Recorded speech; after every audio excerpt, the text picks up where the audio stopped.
참 사랑이 무엇인지 모르는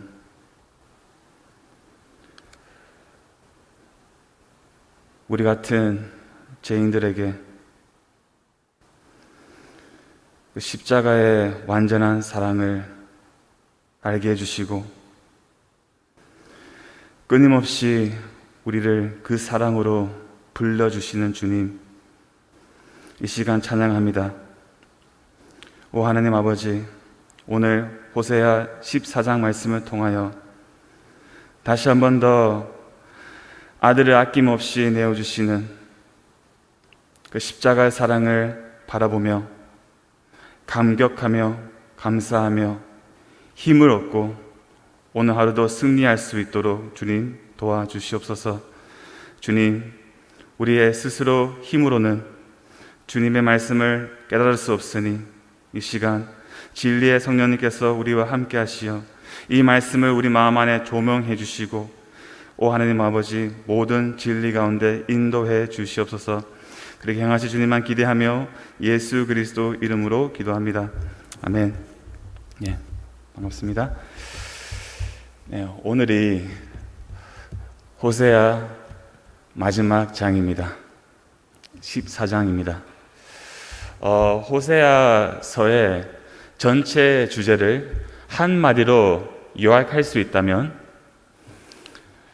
포기하지 않는 끈질긴 영원한 하나님의 사랑이라고 말할 수 있겠습니다. 특히 오늘 14장은 하나님께서 그 포기하지 않으시는 끈질긴 사랑으로 하나님의 백성, 즉 여러분과 저를 어떻게 우리를 다루시는지 잘 보여주고 있습니다. 다 같이 1절 말씀을 읽겠습니다. 이스라엘아, 내 하나님 여호와께로 돌아오라. 내가 불의함으로 말미암아 엎드러졌느니라. 아멘. 이스라엘아, 하나님께서 우리를 사랑으로 다루실 때 먼저 우리를 인격적으로 직명하여 부르십니다. 아멘. 물론 귀에 소리를 들리는 목소리로 부르시지 않으시죠. 하나님은 항상 말씀을 통해, 이 기록된 말씀을 통해, 또한 우리 안에 내주하시는 성령님을 통해 내면 안에 우리를 인격적으로 친밀하게 부르십니다. 대시가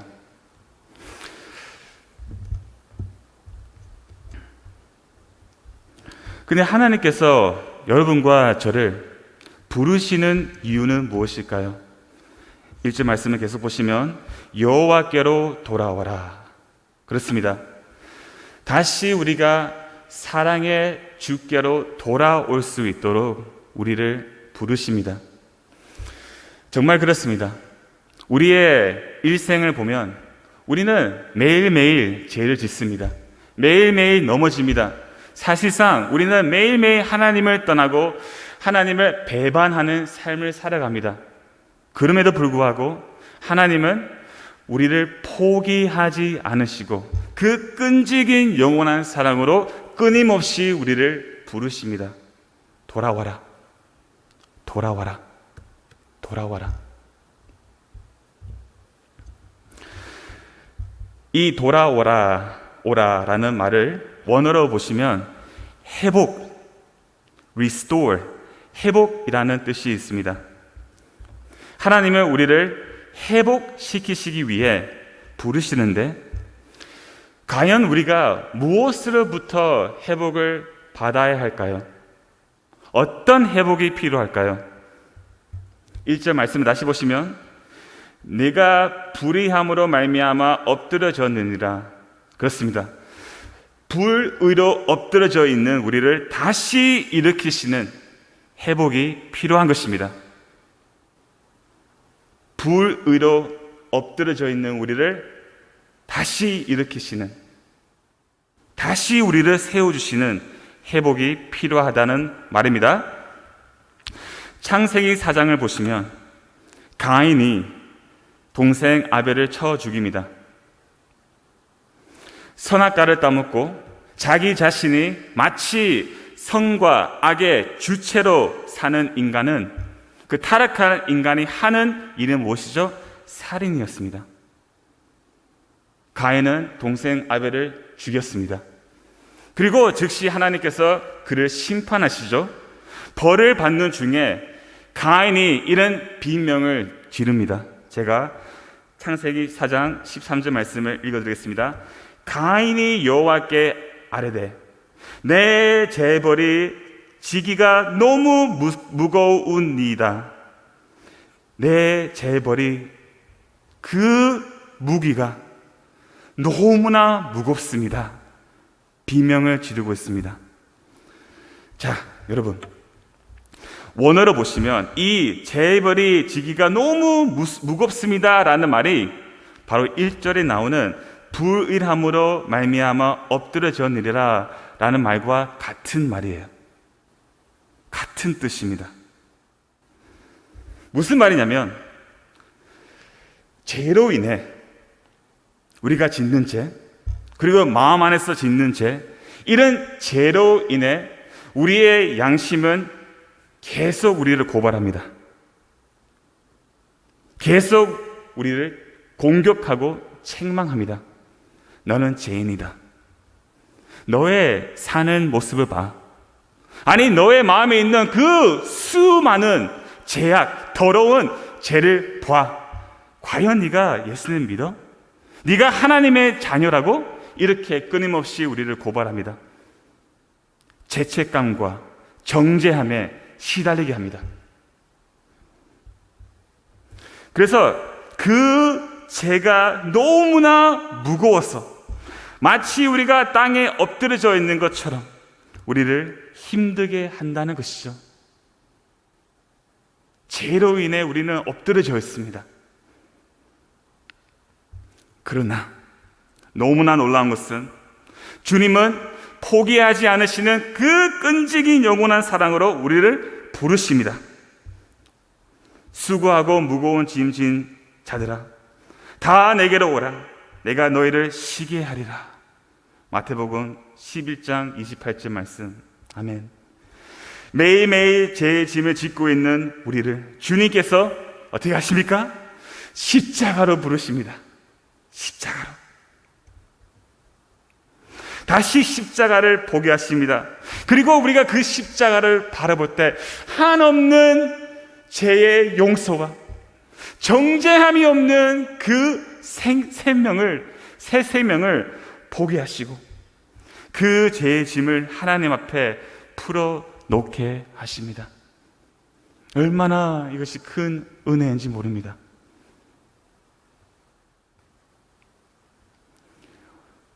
우리의 자유는 십자가 외에 자유할 수가 없어요. 매일매일 우리의 죄의 짐을 십자가 앞에 내려놓는 강성의 모든 가족들이 되기를 소망합니다. 다 같이 2절 말씀을 보겠습니다. 2절 말씀. 너는 말씀을 가지고 여호와께로 돌아와서 이르기를 모든 불의를 제거하시고 선한 바를 받으소서. 우리가 소송하지를 대신하여 입술의 열매를 주께 드리리라. 아멘. 너는 말씀을 가지고 여호와께로 돌아와라 라고 말씀하십니다. 이 말은 잘 풀어보면 말씀을 가지고 돌아오는 것보다 다시 말씀으로 돌아와라 라는 뜻입니다. 그렇습니다. 우리는 매일매일 말씀으로 돌아와야 됩니다. 왜냐하면 말씀만이 우리의 유일한 소망이기 때문입니다. 그러나 우리의 일상을 보면 어떻습니까? 우리는 말씀을 떠나서 내 생각대로, 내 감정대로 살 때가 너무나 많습니다. 그러나 하나님은 끊임없이 우리를 말씀으로 부르십니다. 그리고 그 말씀을 부르시고 어떻게 하십니까? 우리의 모든 불의를 제거하십니다. 이 불의는 내가 선악의 주체가 되어 내 욕망과 욕심을 따르는 내 멋대로 사는 죄입니다. 죄예요. 교만한 죄입니다. 내 마음대로 사는 죄입니다. 그러나 하나님께서 이 죄악을 제거하시고 하나님께서 무엇을 회복하시죠? 우리가 소송아지를 대신하여 입술의 열매를 주께 드리리이다. 바로 우리의 예배를 회복시켜 주십니다. 잘 들어보시기 바랍니다. 소송아지는 형식적인 예배를 말합니다. 이스라엘 백성들은 형식적으로 하나님께 제사를 드렸습니다. 이 말은 마음이 없는 예배, 기쁨이 없는 예배, 경외함이 없는 예배, 형식적이고 피상적인 예배를 드렸다는 것입니다. 우리도 그렇죠. 그러나 하나님께서 형식적으로 드리는 예배를 생명 있는 예배, 마음으로 드리는 예배, 입술의 열매를 주께 드리는 예배로 회복시킨다는 말입니다. 여러분, 우리의 영적 상태를 어떻게 확인할 수 있을까요? 다른 사람은 몰라요, 사실은. 아마 어느 정도 알 수 있겠지만 이 사람이 옆에 있는 지체가 영적 상태가 어떤지 사실 우리는 알 수 없죠. 그러나 본인은 알아요. 내 자신은 내가 어떠한지 너무나 정확하게 압니다. 근데 우리의 영적 상태를 어떻게 알 수 있냐면 내가 어떻게 예배를 드리는 것을 보면 알 수 있어요.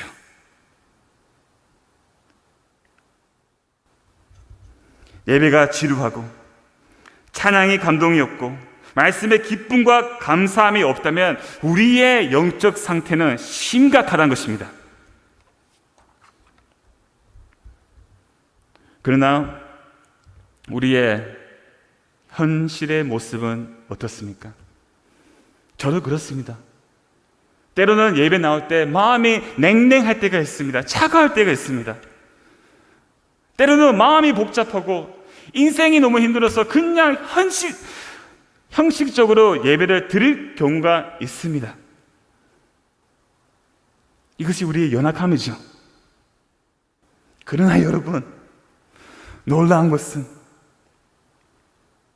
포기하지 않으시는 끈질긴 그 영원한 사랑으로 하나님께서 다시 우리를 예배를 부르시고 다시 말씀 앞에 서게 해주시고 다시 그 말씀을 통하여 십자가 사랑을 보게 하시고 그 십자가의 사랑으로 말미암아 우리의 마음을 감동 주시고 감격해 주셔서 다시 우리의 예배를 드릴 수 있는 그 마음, 그 기쁨을 회복해 주신다는 말입니다.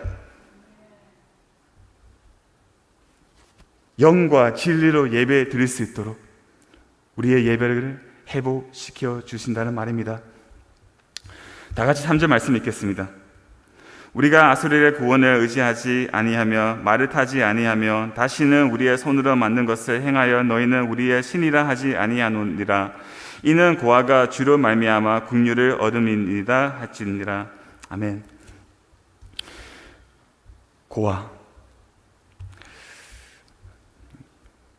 고아는 자기 삶을 스스로 책임져야 하는 사람이죠. 누가 책임질 수 있는 사람이 없습니다. 본인이 자신의 인생을 책임져야 됩니다. 마태복음 6장 31절부터 32절 말씀 제가 읽어드리겠습니다. 그러므로 염려하여 이르기를 무엇을 먹을까 무엇을 마실까 무엇을 입을까 하지 말라. 이는 다 이방인들이 구하는 것이라. 너희는 하늘 아버지께서 이 모든 것이 너희에게 있어야 할 줄을 아시느니라. 아멘. 자기 인생을 스스로 책임져야 되는 고아는, 영적 고아는 무엇을 먹을까 무엇을 마실까 무엇을 입을까 계속 염려합니다. 끊임없이 염려합니다. 또한 고아는 너무 힘들잖아요. 너무 스스로 인생을 모든 것을 책임지는 것은 힘들잖아요. 그래서 고아는 누구를 의지할 수 있는 사람을, 그 대상을 찾습니다. 고아는 누구에게 자신을 기대고 싶어 합니다.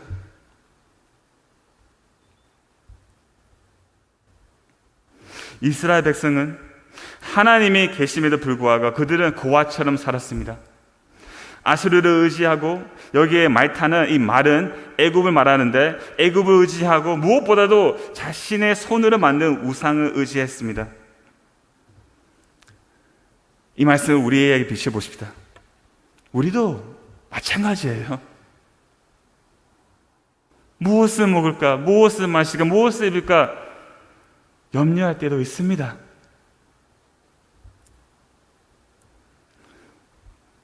그리고 때로는 하나님을 의지하는 것보다 나의 지혜, 나의 힘, 나의 경험에 의지할 때도 있죠.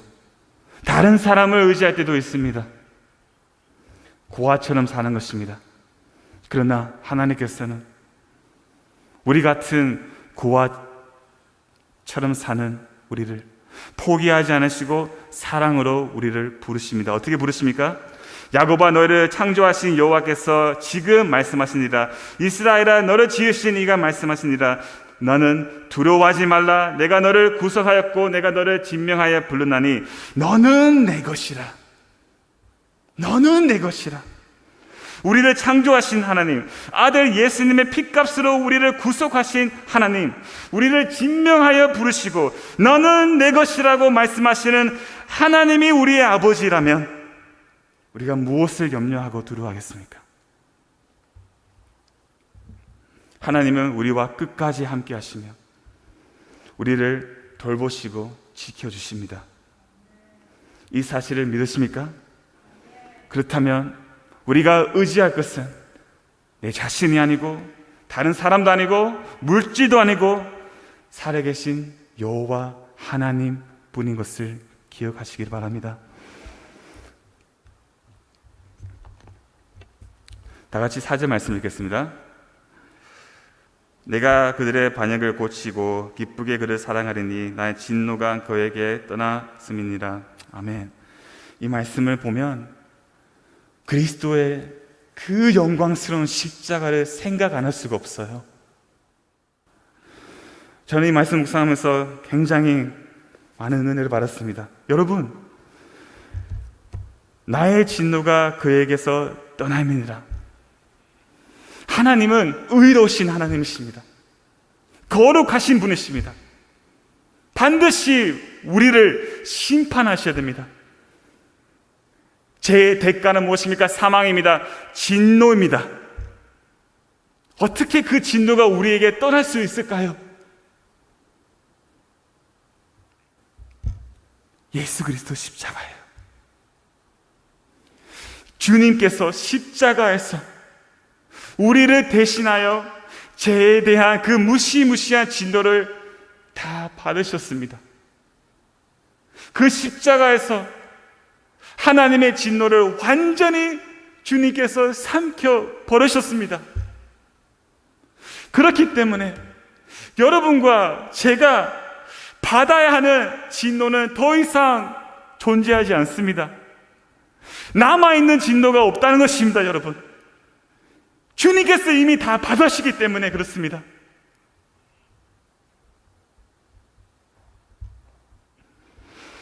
진노가 제거되어 진노가 우리에게 떠나서 그 진노가 아들에게 임했기 때문에 하나님께서 어떤 일을 하십니까? 두 가지 일을 하십니다. 말씀 보시면 먼저 우리의 반역을 고치십니다.